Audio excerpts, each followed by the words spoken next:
I'm going to tell you about the ways we use essential oils in our house. I'm not like oils for everything kind of person, but I definitely use them for certain things and they work really well. And so I thought I'd share it with you.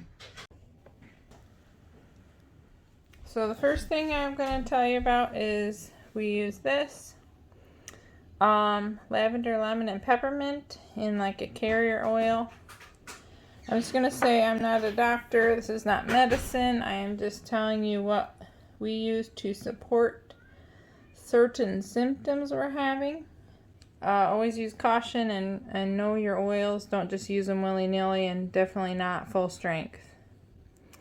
Okay, and so these are the ones that we put in this roller ball, and I keep it in my purse in case we have sneezing attacks certain times of the year. You can look up all these recipes online. I'm just kind of giving you an idea of how we use the oils. Okay, and the next one is what I'm going to make and do a video about. We take some kind of a homemade, it's a balm, and we put a mix of like 5 different oils in it, and it basically takes the place of Neosporin in our house. I've noticed like people use arnica gel to heal wounds faster.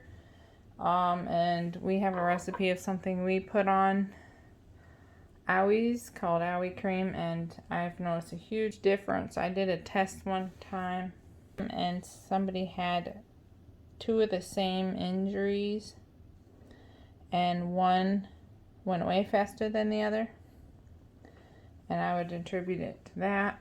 The next one I use all the time is you take a glass bottle, which you always want to use glass with essential oils, and it's like a youth spray for your face. I think 3 drops of this. You don't have to use any frankincense, but like this is good in the summer when you're outside a lot, if you know what I mean. And this is good for on your skin, but it's a little more intense. So usually 3 drops of this, 3 drops of this in here, fill it with some witch hazel at the top, and then just shake it before you use it. I use it like I don't know, some kind of facial spray. I don't have very many age spots on my hands. I use it on my hands. I can tell a difference. This is for at night when we are kind of stressed. You need a shoulder rub. Just put a few drops and add some oil. So that's something we use. Make sure whenever you're using these on kids, definitely, especially young kids, that you have the right dilutions. Okay, so people put lavender here and there for calming. It's just well known. So calming spray for your pillow at night. There's so many recipes for, this is bug bite roller. So if we get bug bites and they're pretty itchy.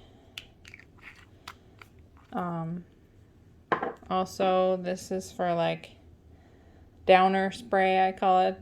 It helps you when you're in a funk. And then this, it's not super great, but I made up a different solution than what this is because we had little black biting flies that kept getting my daughter, so I made up a different solution for that. And then oregano, I have a friend who used this when she had some chickens that were having trouble. Just a drop or 2 in the water, in like a gallon of water. This I use if you don't have the stinky laundry. You let it sit too long and it smells a little musty. Well, if it's not too far gone, I put this few drops on a sock or something, a dark sock, in the dryer, and that really helps.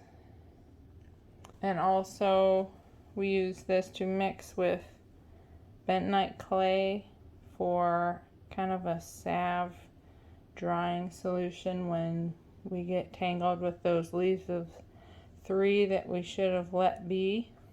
And this in the diffuser when we're under the weather.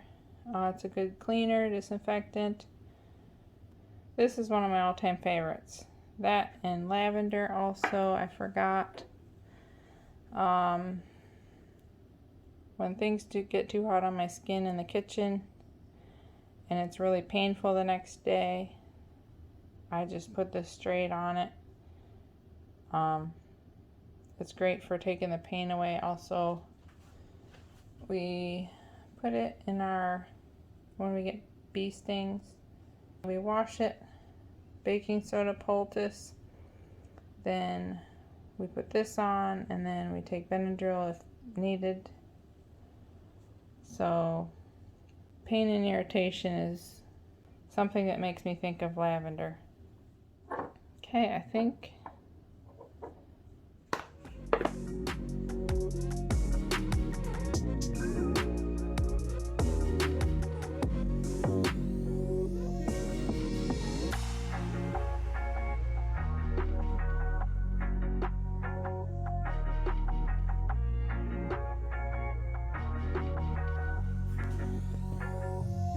so. Hopefully that was helpful. Sometimes essential oils can get a little overwhelming. I would recommend finding someone who's really studied into it. I have one of my friends who's really researched and studied a lot, and she has really good resource for when I have questions about something I'm not familiar with. And as always, this isn't treating medical conditions, it's just helping you feel better in a natural way. My kids call them potions. Totally joking. Anyway, we'll talk to you next week. Bye.